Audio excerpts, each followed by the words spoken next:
पातशाही सतगुरु श्री गुरु नानक देव महाराज जी की बाणी है। आप इस जीव को उपदेश दे रहे हैं। ए जीव इस संसार उत्ते पैदा होके ऐश इशरत करके दुनिया के भोग भोग के जेड़ा पुरुष जन्म गवा के तुर जाता है उसनों अंतिम समय बहुत पछतावा लगता है। सारे जीवन दे विच मालक नूं भुला रहिंदा है। कदी उस दे उत्ते विश्वास नहीं है, कदी उसका ख्याल नहीं, कदी किसी साधु की संगत और सोबत च नहीं बैठा, कदी इसनों उस बारे मिलने की प्रेरणा नहीं पैदा हुई, ना इसके अंदर शौक जागया और ना ही जिस मकसद और मनोरथ लिए इसने जन्म लिया सी, ना ही अपना मकसद और मनोरथ अपने जीवन च पूरा कर सकिया। तो अज गुरु साहिब ये साडा सब का साझा मजमून है और सारिਆਂ ਲਈ बड़ा अहम और जरूरी है, सुनने वाली चीज़ है। गुरु साहिब अपने ढंग नाल इस सारे जीवन का हाल इस व्यक्ति नूं, इस पुरुष नूं सुना रहे हैं, समझा रहे हैं। कहते हैं ये जीवन जिहड़ा है इसनूं 4 हिस्सिਆਂ च वंडिया जा सकता है। तो 4 हिस्से जिहड़े हैं उन्हां 4 हिस्सिਆਂ नूं एक रात्रि दे नाल तशबीह दिंदे हैं। एक रात नूं मुख रख के इस चीज़ नूं समझाउण वास्ते सानू चारे जीवन दे जिहड़े हिस्से हैं अड अड उन्हां दे बारे आप ज्ञान दिंदे हैं। इस जीव नूं की मुखातब करके कहते हैं, इसनों वणजारा कह के इसनों मुखातब करते। वणजारा वो पुरुष है जिहड़ा वणज करने वास्ते इस दुनिया दे विच आया है। कैसा वणज है और कैसा वणज इसनों करना सी, इसनों ये सोझी नहीं।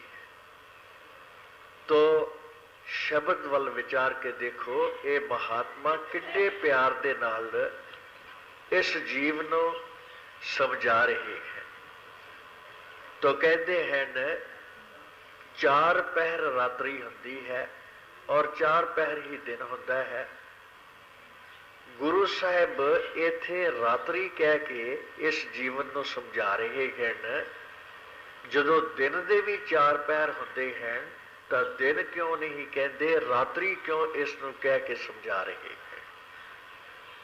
तो शब्द दे हर हर शब्द विच कुछ ना कुछ भेद छुपे हुए हैं, कुछ ना कुछ असलियत ऐसी है जिहड़ी बिना खोज कीतिया बिना समझिया साडी सोझी च नहीं आ सकती। तो रात्रि इस वास्ते क्या है कि रात के समय हनेरा होता है। ये जिन्ना जीवन साडा है सब साडा हनेरे विच निकल रहा है। हनेरा किस प्रकार का है? अज्ञानता का हनेरा है, वहमां भरमां का हनेरा है। इन्हां वहमां भरमां विच अज्ञानता विच पै के इस जीव नूं सुझदा नहीं, सोझी नहीं आउंदी कि मेरा जीवन जिहड़ा है वह कैसा है। तो गुरु साहब इसनूं समझा रहे हैं, इसनों मत दे रहे हैं कि ए जीव जिस वक्त इस रात्रि का पहला पैर आरंभ होया तां तू माता के गर्भ विच आया। कहते ने इथों तेरा पहला पैर जिहड़ा सी, तेरे जीवन का पहला हिस्सा जिहड़ा सी आरंभ होया। तो विचार के देखते हाँ कि ये जिन्नियां रूहां आउंदियां इस संसार विच आउंदियां हैं, क्या सारियां माता के गर्भ राही आउंदियां हैं जां इन्हां दे आउण दा कोई होर साधन और होर तरीका भी है? तो जदों असी इस चीज़ की घोख करते हाँ, विचार करते हाँ, तो गुरु साहिब बाणी विच दसदे हैं 4 क्लासां इस रचना दे विच इस जीवां दियां हैं ਜਿਹੜੀਆਂ ਵੱਖ-ਵੱਖ तरीके दे नाल इत्थे जन्म लैंदियां। वो किहड़ियां हैं? रोज़ जपजी साहब दे विच पाठ करते हाँ, अंडज जेरज सेतज कीनी उत्पज खान बहुत रच दीनी। कहते ने एक क्लास वो है, एक इस उत्पत्ति का हिस्सा वो है जिन्हां दी पैदाइश अंडिया राही होती है, और एक वो हिस्सा है जेड़े माता राही जिन्हां दा जन्म होंदा है, और माता के गर्भ विचों चिल्ली च लिपट के वो रूहां शरीर धारण करके बाहर आउंदियां हैं, जिन्हां विच इंसान हैवान आदि सब आ जाते हैं। और एक वो हैं जिन्हां नूं असीं सेतज कहने हाँ। सेतज रूहां जिहड़ियां हैं वो परसे नाल, परसीने नाल और मैल तो पैदा होंदियां हैं। वो किसी चीज़ तो एक दूसरी चीज़ पैदा नहीं होती। और कुछ रूहां ऐसियां हैं जिहड़ियां बनास्पति बन के इस धरती दे विचों उपर उगदियां। तो जदों असी अपने वेद शास्त्र पढ़ते हाँ, सानू उन्हां राही ज्ञान हुंदा है, उन्होंने पूरी पूरी रोशनी पाई है कि ये रूहां इस रचना दे विच किवें आउंदियां हैं और किवें वापस जांदियां। तो सब तो पहला कि आउण दा असी मसला समझीए, पहले इन्हां दे जाण दा असी मसला जिहड़ा है वो अपनियां अखां अगे लिआउणा। होर जिहड़ियां हैं चीज़ां जिहड़ियां ने या होर क्लासां ने उन्हां दा तां जिक्र कीतिया बहुत लंबा वक्त हो जाएगा। जे पढ़ना है तो तुलसी साहब की बाणी पढ़ो, कबीर साहब का अनुराग सागर पढ़ो, रतन सागर जिहड़ा है तुलसी साहब का पढ़ो, उहदे विच सारा सारा ज्ञान दिता जाता है। और जे असी हुण समझना है तो असी हुण भी सत्संग विच उन्हां दा मुख्तसर तौर पर वेरवा जिहड़ा है वो सुन सकते हाँ और समझ सकते हाँ। तो सब तो पहला जिस वक्त जीव पुरुष जिहड़ा है इसकी मौत होंदी है, कहते हैं इस शरीर विच रूह जिहड़ी है इसनों अपना घर बना के बैठी है, और इस शरीर विचों थोड़ी कीतिया निकलना पसंद नहीं करती। तो जिस वक्त इसनों कढ़िया जाता है, इसनों हड कड़का कड़का के जिन्नियां कोठड़ियां 72,000 इस शरीर के अंदर हैं, सारिया कोठड़ियां च ये जमा तो डरदी लुकदी है, लेकिन जदों जम लैण वास्ते आउंदे हैं इसनों डराउंदे, ये कदी डरदी किसी कोठड़ी च जाती कदी किसी जाती है, जिहदे विचों निकलदी है नाल नाल ढाई जाते हैं। और जदों इनू कोई राह नहीं लभदा तो फिर ये उपर नूं आउंदी है, थले का शरीर सारा ढट जाता है, इससे टिकण के वास्ते कोई आसरा नहीं रहिंदा। और जिस वक्त उपर आउंदी है तो ये शरीर नूं छड्ड के अलग हो जाती। तो ये शास्त्रों का कथन है, जदों शरीर नूं छड्ड के अलग होंदी है, शरीर नालों मोह फिर भी नहीं छड्डदी।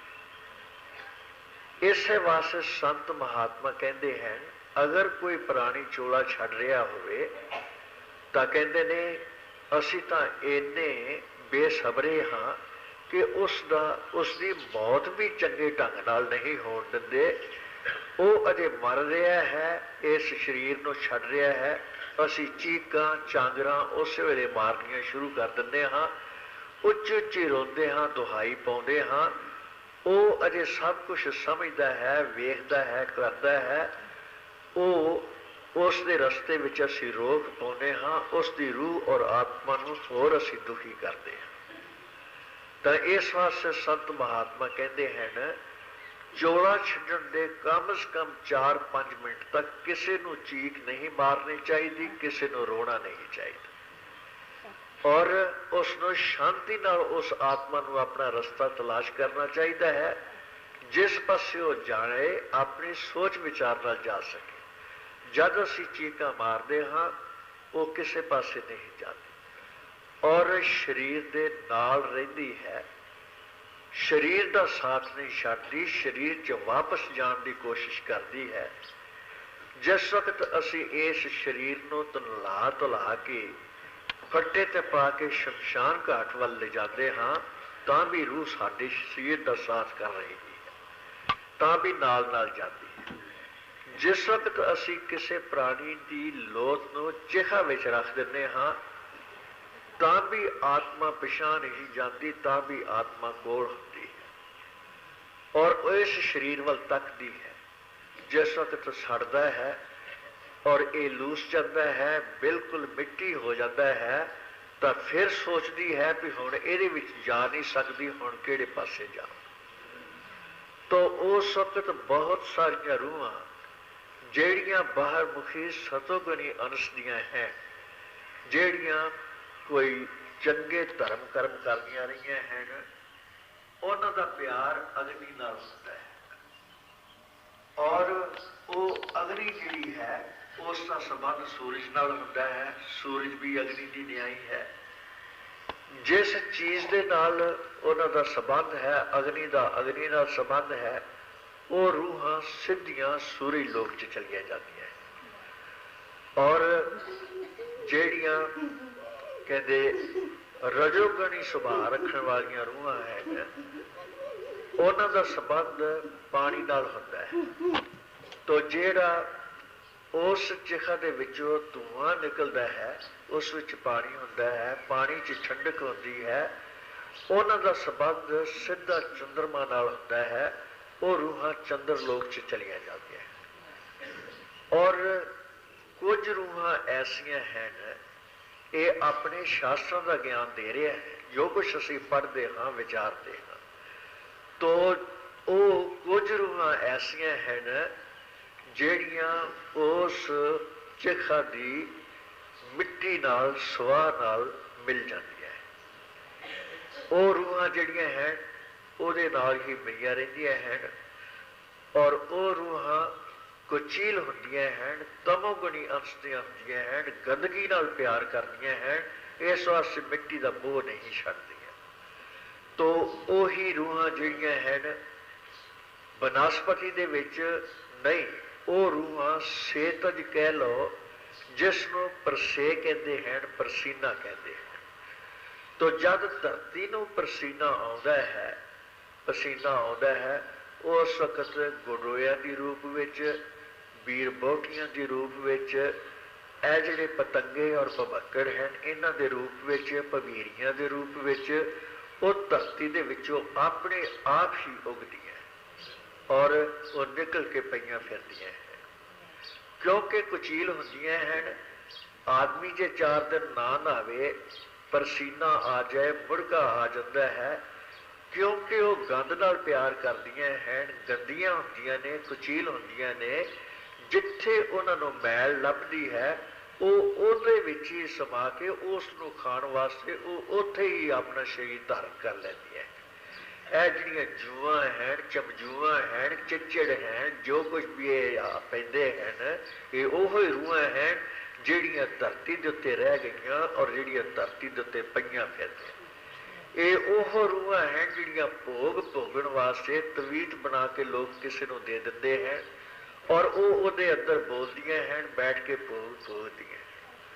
ਤੋ ਇਸੇ ਤਰੀਕੇ ਦੇ ਨਾਲ ਜਿਹੜੀਆਂ ਸੂਰਜ ਔਰ ਚੰਦਰ ਲੋਕ ਵਿੱਚ ਰੂਹਾਂ ਜਾਂਦੀਆਂ ਹਨ, ਜਿਸ ਵਕਤ ਬਾਰਿਸ਼ ਹੁੰਦੀ ਹੈ, ਉਹ ਬਾਰਿਸ਼ ਦੇ ਪਾਣੀ ਨਾਲ ਮਿਲ ਕੇ, ਸੂਰਜ ਦੀਆਂ ਛਾਵਾਂ ਨਾਲ ਮਿਲ ਕੇ ਇਸ ਧਰਤੀ ਤੇ ਉਤਰਦੀਆਂ ਹੈ, ਔਰ ਉਹ ਬਨਸਪਤੀ ਬਣ ਕੇ ਉੱਗਦੀਆਂ ਹੈ। ਜਦ ਬਨਸਪਤੀ ਬਣ ਕੇ ਉੱਗਦੀਆਂ ਹਨ, ਸੂਰਜ ਦੀ ਤਪਸ਼ ਦੇ ਨਾਲ ਉਹ ਪਰਵਰਿਸ਼ ਪਾਉਂਦੀਆਂ ਹਨ, ਚੰਦਰਮਾ ਦੀ ਤਪਸ਼ ਦੇ ਨਾਲ, ਚੰਦਰਮਾ ਦੀ ਠੰਡਕ ਨਾਲ ਉਹਨਾਂ ਨੂੰ ਫਲ ਮਿਲਦਾ ਹੈ।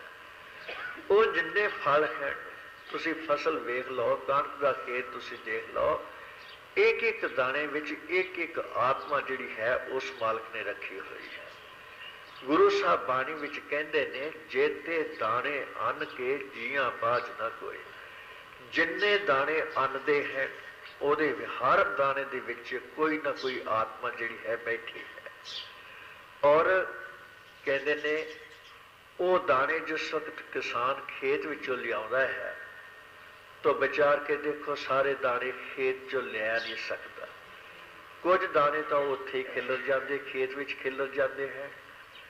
कुछ बोरियां रस्ते राह दे विच रस्तियां दे विच खिलर जाते हैं, बोरियां पाटियां होण जां खुल जाण। कुछ दाने जिहड़े घर लियाउंदा है वो जानवरां नूं वंडियां च भी खवा दिंदा है। कुछ दाने जिहड़े हैं वो बाकी जिहड़े ने वो आदमी दे हिस्से आउंदे हैं वो खांदा है। तो जिहड़े दाने कीड़े मकौड़े चुग के लै गए, ਜਿਹੜੀਆਂ रूहां उन्हां राही उन्हां दे पेट विच गईयां, वो कीड़े मकौड़े बन के इस रचना ते जन्म लिया। आपो अपने कर्मां दा हिसाब है। जिथे जिथे किसी दी आशा और जिथे जिथे ख्वाहिश है, दाने दाने उत्ते मोहर लिखी हुंदी है कि ये दाना किहड़े जीव ने खाना है और ये किहड़े दे हिस्से आउणा है। तो कहंदे ने ਜਿਹੜੇ दाने कीड़े मकौड़े खाते हैं वो रूहां कीड़िया मकौड़िया के रूप में बाहर आउंदियां हैं। ਜਿਹੜੇ दाने पंछी चुग के लै जाते हैं वो दाने जिहड़े हैं वो रूहां पंछियों के रूप धारण करके बाहर आउंदियां हैं। ਜਿਹੜੇ दाने हैवान खा जाते हैं वो मझां गाइयां घोड़े ऊठ आदि जिहड़े हैं वो उन्हां दे रूप में आ जांदियां हैं। और ਜਿਹੜੇ दाने जिहड़े हैं इंसान खांदा है वो भागां वाले हैं। वो दाने जिहड़े हैं वो इंसान के पेट विच जब बाहर होके आउंदे हैं तो वो इंसान का ही रूप धर के बाहर आउंदे हैं। तो ये सारियां रूहां जिहड़ियां हैं इस तरीके दे नाल वंडियां जांदियां। और दाने दाने ते मोहर है, किहड़ा दाना किसी कीड़े ने खाना है, किहड़ा दाना पंछी ने चुगना है, किहड़ा दाना हैवाना दे वंडे आउणा है, किहड़ा दाना इंसान ने खाना है। गुरु नानक साहब ने भी मरदाने नूं यही उपदेश दिता सी कि ऐ मरदानिया एक एक दाने दे उत्ते उस मालिक ने मोहर लाई हुई है। तो मरदाना इस गल नूं समझ ना सकिया। एक बार गुरु साहब और मरदाना, ये रवायत है कि जंगल विच दी गुजर रहे सन। एक मक्की का दाना जिहड़ा सी वो डिग्गा होया मरदाने ने देखिया, एकदम हाथ जोड़ के गुरु साहब नूं खड़ा किया, सच्चे पातशाह सच्चे पातशाह। कहते हाँ भाई, भला आ जिहड़ा दाना पिया होया है वेखो खा इहदे ते किहदी बोर लगी हुई है। हुण महात्मा त्रैकालदर्शी हुंदे हैं। कहते ने मरदानिया ये दाना इथों लागे ही एक पिंड है, उस पिंड विच एक कुक्कड़ है, उसकी मोहर इस दाने उत्ते लगी हुई है। कहता जे तुहाडी ये थ्योरी मैं हुणे ही गलत कर दवां ते फिर भला की करोगे, भला ये दाना कुक्कड़ नूं खाण ही ना दवां ते कहता की करें, अगे मैं खा जाना है। मैनू ये नहीं पता, तू मैनू मोहर पढ़न वास्ते कहा सी, मैं तेनों मोहर पढ़ दी है। ये नहीं पता भी हुण तू खाना है कि कुक्कड़ ने खाना है, पर मोहर कुक्कड़ की लगी हुई। कहता लो फिर कुक्कड़ की मोहर तोड़न लगा जे मैं फड़ के दाना जिहड़ा सी जिस ते ऐ मूँह दे विच पाया, वो मूँह च ते ना पिया, जिहड़ी नक दीयां नासां नाड़ां अंदर मोरियां हैं उन्हां दे विच तां चढ़ गया। हुण जिस वे चढ़ गया तो दवे दुख। कहता जी वो दाना संग च नहीं जे गया, वो नक दीयां मोरियां च चढ़ गया जे। ते कहते ने फिर कहते बड़ा दर्द कर दिया, मैं बथेरा खंघदा हाँ, वो नहीं निकलता। कहते फिर तू पराई खुराक जू खा लेगी, वो हुण कितना तेरे अंदर जावे, ना निकलनी है ते ना वो तेरे ठां ही जानी है, उन तां तैनूं दुख ही देना। नहीं सच्चे पातशाह मैं भुल गया, मैनू कढ़ दिओ, दाना जिहड़ा है मेरे कढ़ दिओ। कहते भाई इत्थे मेरे को कोई चिमटी नहीं, कोई होर चीज़ नहीं जिहड़ा मैं पा के तो उसनूं फड़ के कढ़ देवां। चलदे हाँ नाल दे पिंड, उस पिंड दे विच कोई वेखदे हाँ भी जे कोई जरा वगैरह होया तो उन्होंने कह के तो तेरा कढ़ा दिने हाँ। तो बेचारा रोंदा धोंदा हाय हाय करदा, नक्कों पानी, अखों पानी, मूहों पानी, कहते बुरे हाल समझ लो। उस पिंड दे विच 2 को 3 को पैंडा करके आया। तो जिस पिंड विच वड़िया, अजे बाहर ही सी, जोर की छिक जो आई तो दाना निकल के फटक करदा और सामने जा पिया। जिहे डिग्गा वो रूड़ियां ते कुकड़ चुगण डे सी, एक ने ज्यों सूट वट्टी वो दाना चुक के लै गया। कहते सच्चे पातशाह दाना निकल गया और वह कुकड़ लै गया जी। कहते जी दी खुराक सी लै गया है, तू तो हुण सौखा हो गया ना। कहता जी हाँ सौखा हो गया। तो कहण दा भाव ये है कि ये कायनात एवें नहीं बन गई। इसका हर एक जीव का श्वास ग्रास सब लेखे विच है। ये भुला होया है भी खबरे कोई ये गल जिहड़ी है उस मालक की सोझी विच है कि नहीं है। कहते ये बिल्कुल ये इस वहम विच भुला होया है। इस रचना की कोई चीज़ भी उस परमेश्वर की निगाह तो लांभे नहीं है। ये जो पाप करता है, गुनाह करता है, खोटे कर्म करता है, सोचता है मैनू कोई नहीं देखता, पर जिहड़ा इहदा हिसाब लिखण वाला है, लेखा करन वाला है, वो तो इनू एक पल लिए भी मुआफ नहीं करता। तो गुरु साहब कहते ने ऐ प्यारी आत्मा, पहला पैर जिस वक्त तेरे दे आरंभ होया तो तू माता के गर्भ विच आई। तो जिस वक्त माता के गर्भ विच आई, कहते वो समा तेरे वास्ते सुख दा सी कि दुख दा सी। लै मैं तेनों वो कहानी पहला सुनाना है, तू सुन अगे की कहते अगे सुनो। पहले पहरे रैन के वन जा रहा मित्रा,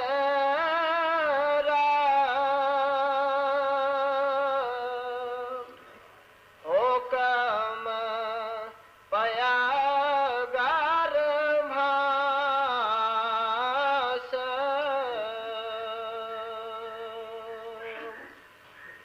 और ताप करे बन जा रहा मित्रा,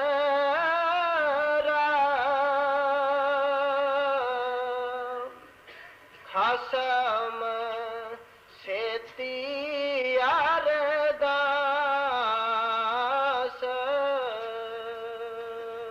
कहते गर्भ विच है, गर्भ भी एक नरक है। गुरु साहब फरमा रहे हैं, कहते ऐ जीव गर्भ दे विच उस नरक दे विच कहते ने 9 महीने 10 महीने तेनों उल्टा लटकना पिया।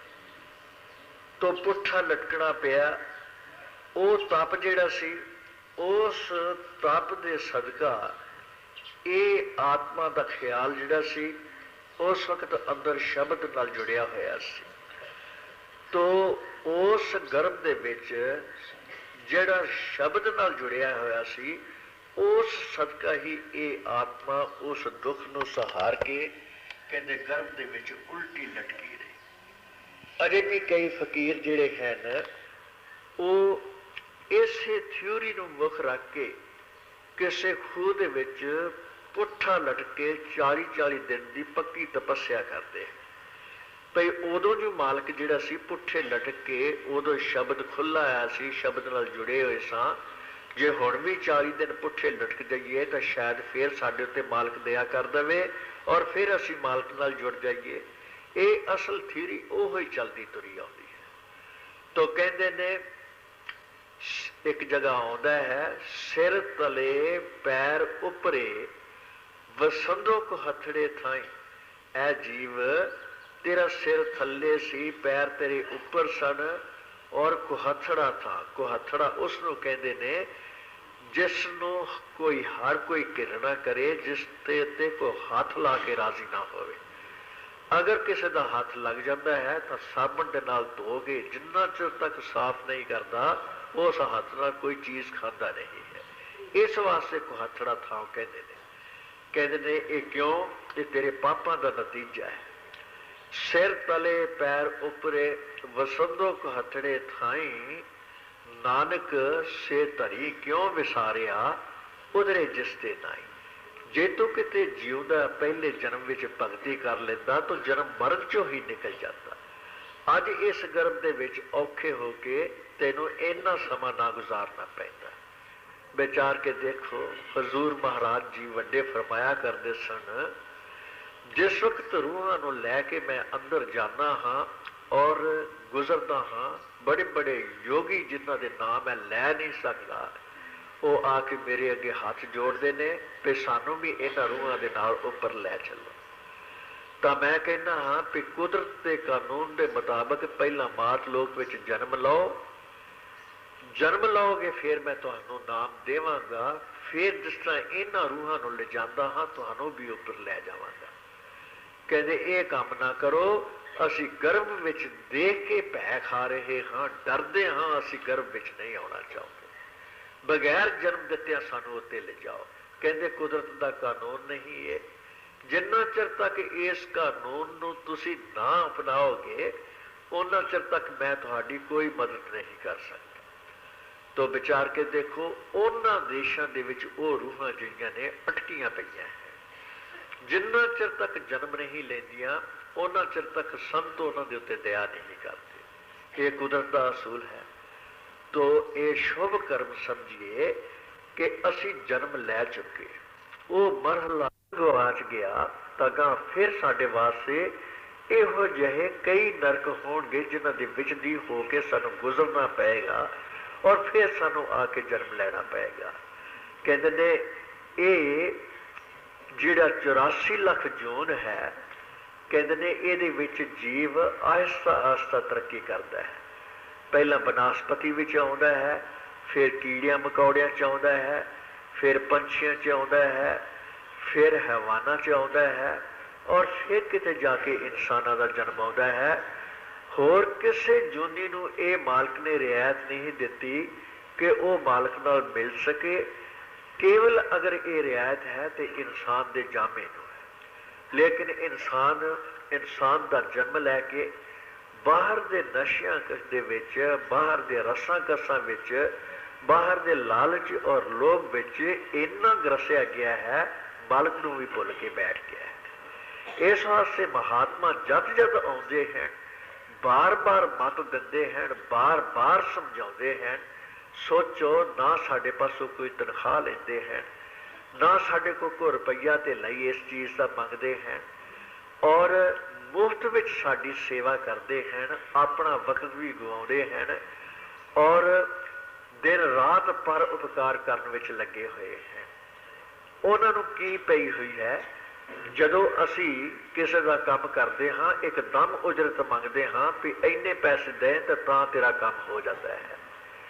वो एडी वड्डी दात बख्शते हैं, ये इवज विच साडे पासों लैंदे की ने, वो अपनी रोटी कमा के आप खाते हैं, अपना जीवन चंगा मंदा आप गुजारते हैं, लेकिन वो पर उपकार करने वास्ते आते हैं। बाणी विच आउंदा है, जन पर उपकारी आए, जिया दान दे भगती लायन ते हर्ष लैन बुलाए।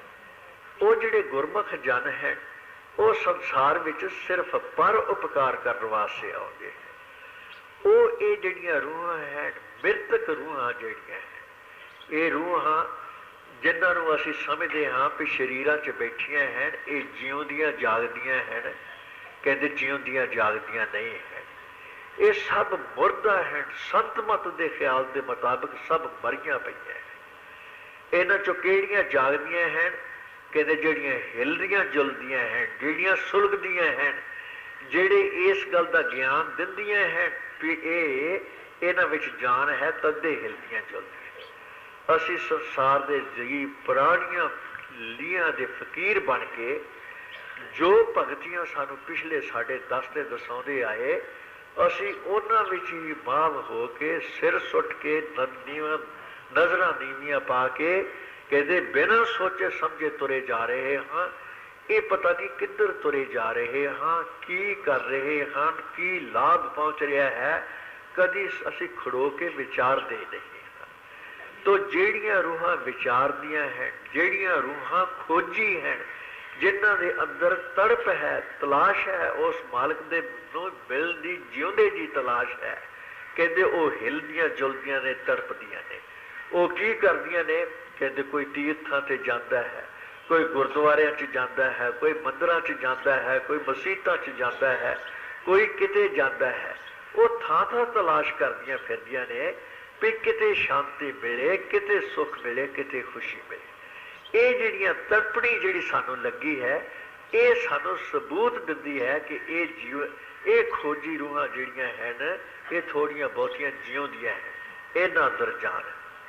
तो जिहड़ा संत और शेर, इन्हां दोहां दा सुभाव एक होता है। शेर कहते ने भुखा मर जाएगा, लेकिन कोई जानवर मुर्दा पिया होया होवे उन्हों कदी नहीं खावेगा। जिउंदे जानवर का शेर शिकार करता है। तो कहते इस तरह जिहड़े संत आउंदे हैं वो भी जिउंदियां रूहां का शिकार करते, वो भी मोइयां का नहीं शिकार करते, जिहड़ियां इन्हां पुरानियां लीकर दियां पाबंद हो के इन्ने बड़े जीवन से गवा चुकियां हैं और अभी पता नहीं भी परमार्थ से कित्थे खलोतियां आईयां, अगे गई हाँ कि पछा गई, उन्होंने अजे तक सोची नहीं आई।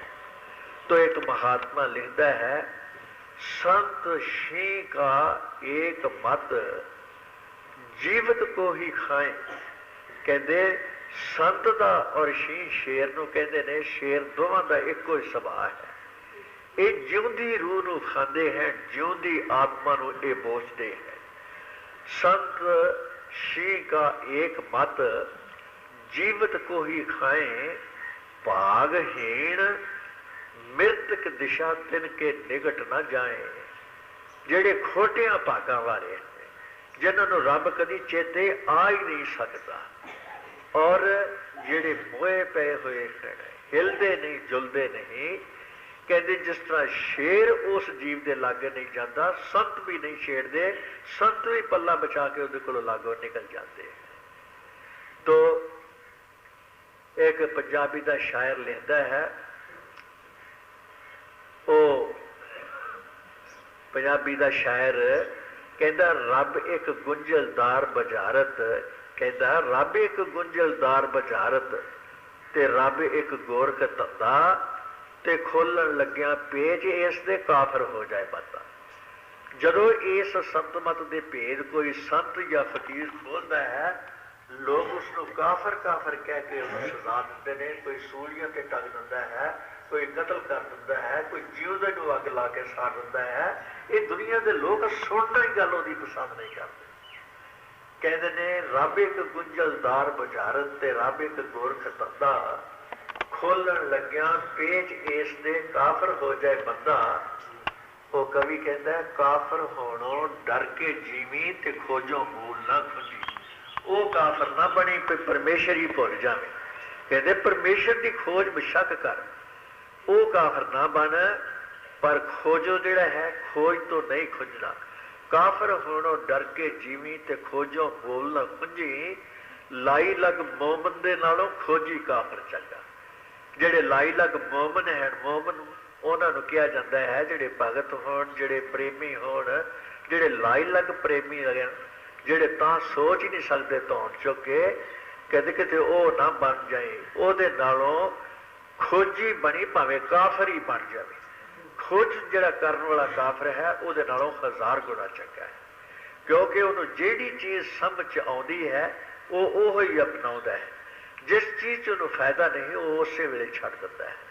तो संतमत एक ऐसी चीज़ है, ये नहीं कहता कि मरण के बाद आ मिलेगा, मरण के बाद आ मिलेगा, खबरे मरण पिछों मिलना है कि नहीं मिलना। संत कहते जिउंदियां करो और जिउंदियां प्राप्त करो। कहते जिउंदे लो, जे जिउंदियां ये कहते BA MA नहीं करता तो मर के तो कोई जरूरी नहीं भी ये समझ लो भी BA MA कर लेगा।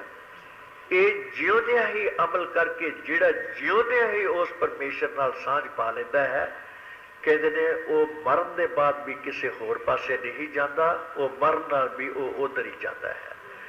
तो गुरु साहब कहते ने उर्द तप करे वंजारिया मित्रा, अगे उर्द तप करे वंजारिया मित्रा,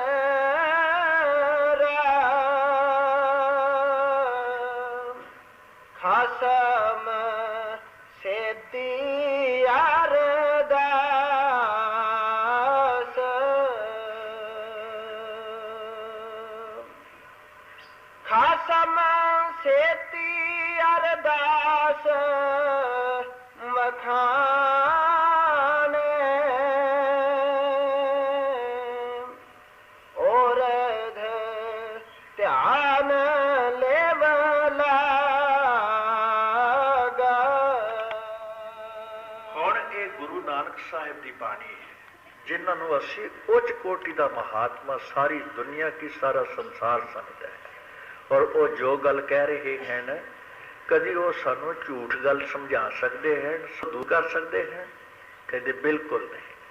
कहते ने खसम सेती अरदास वखाने, जब ये माता के गर्भ च होंदा है इसनों सारी होश होंदी है, ये उस दुख नूं सहार नहीं सकता और मालिक दे अगे बेनती करता है।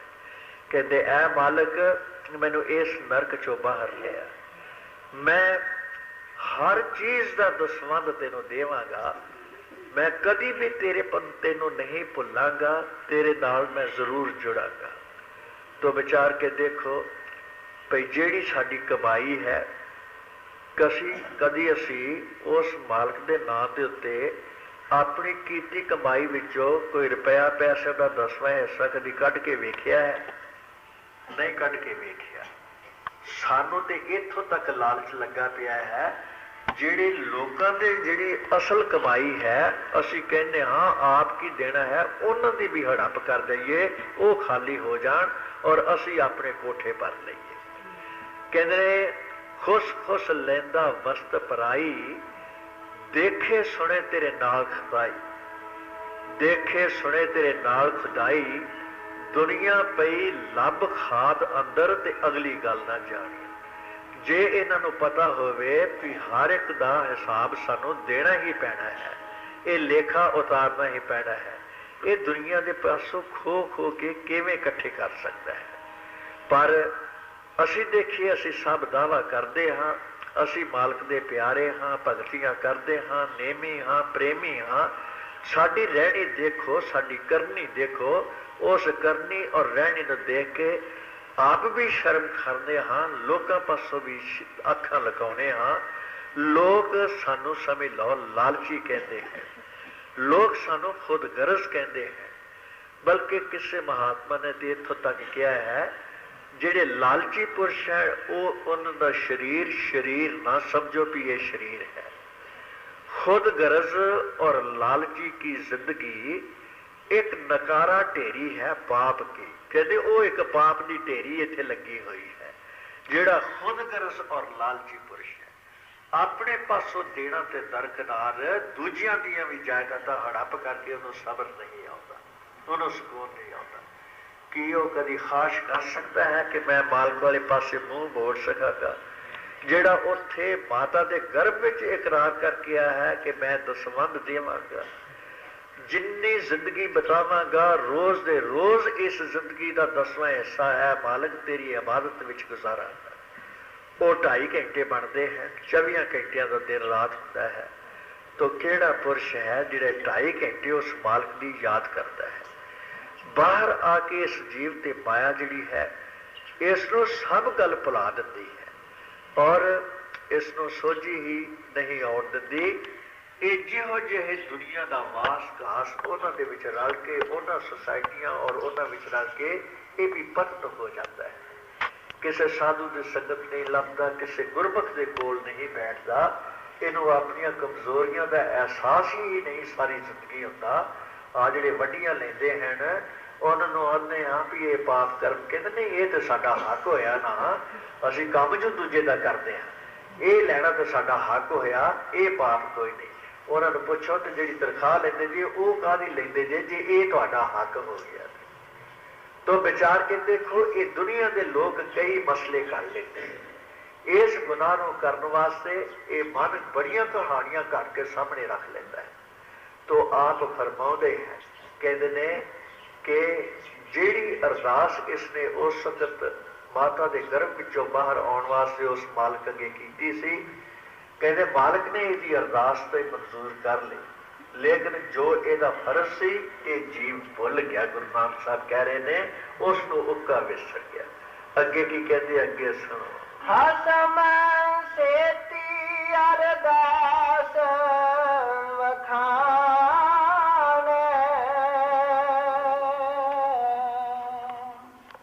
और ध्यान लेवला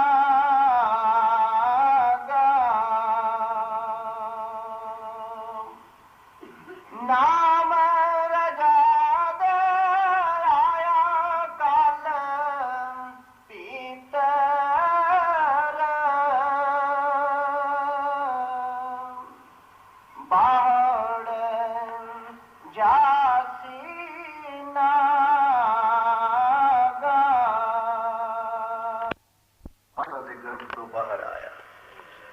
तो कहते जब माता के गर्भ तो बाहर आया, कहते इस रचना की जिहड़ी मर्यादा सी बिल्कुल ये उल्ट इसने जन्म लिया।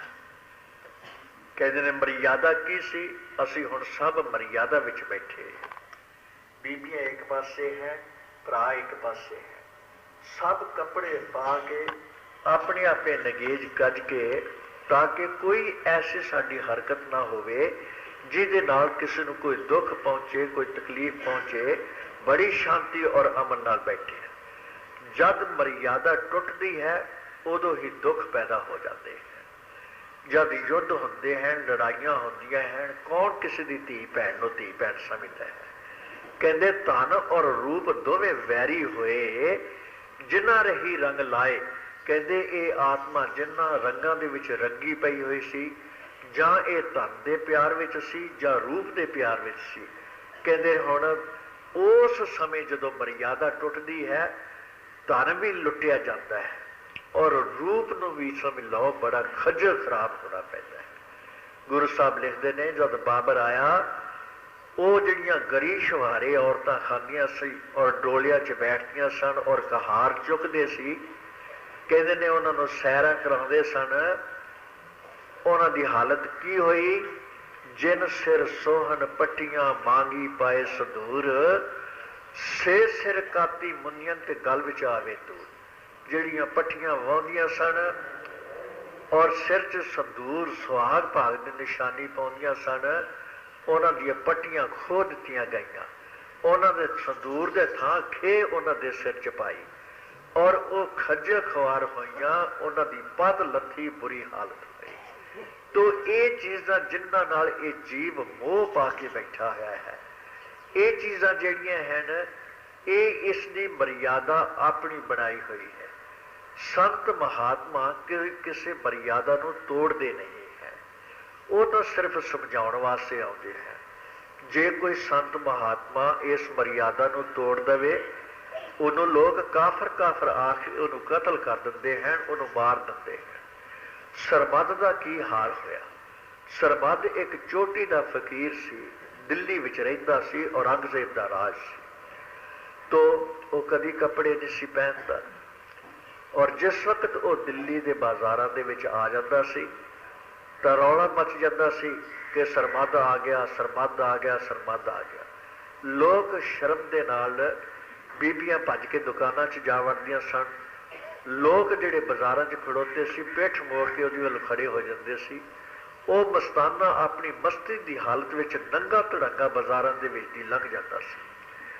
तो उसकी शिकायत उस वक्त काजियां और मुफ्तियां के हाथ में राज सी।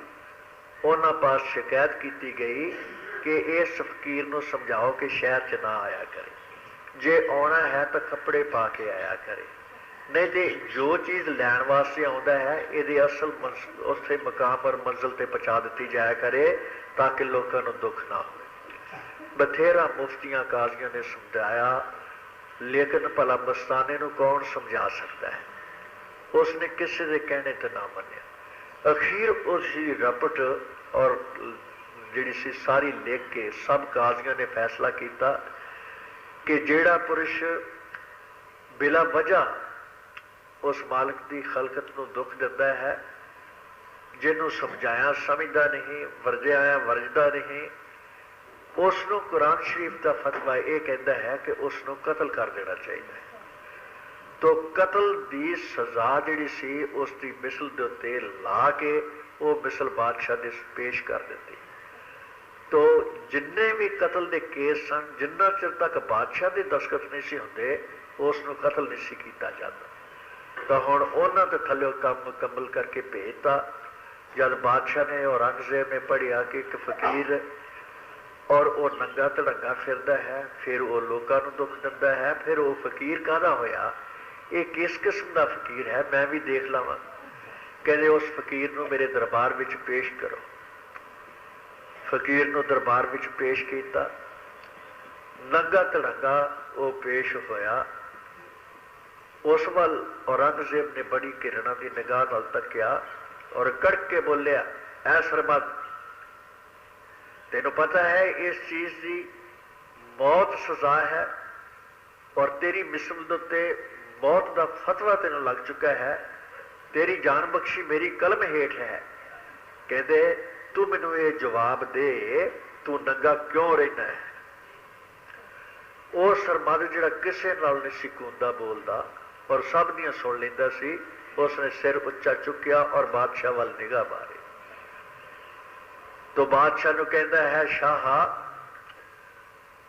फारसी विच बोलदा है, शाह आ राह के कुला, आ राह के कसे कुल्ला ए सुल्तानी दाद।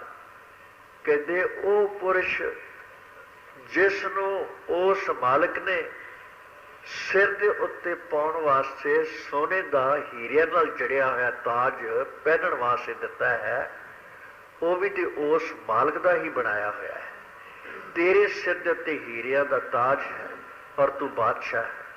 कहते ने उस मालिक ने तेरे सिर ते ताज बख्शिया, पर मेरा भी मालिक वो ही है, मेरा मालिक होर कोई नहीं है। पर मेरे वास्ते उन की किया, आंख रा कसे रा के कुल्ला ए सुल्तानी दाद, मारा हमा असबाबे परेशानी दाद। मेरे अंदर उसे मालिक ने मेरे सिर के उत्ते कुल्ला नहीं रखा, परेशानी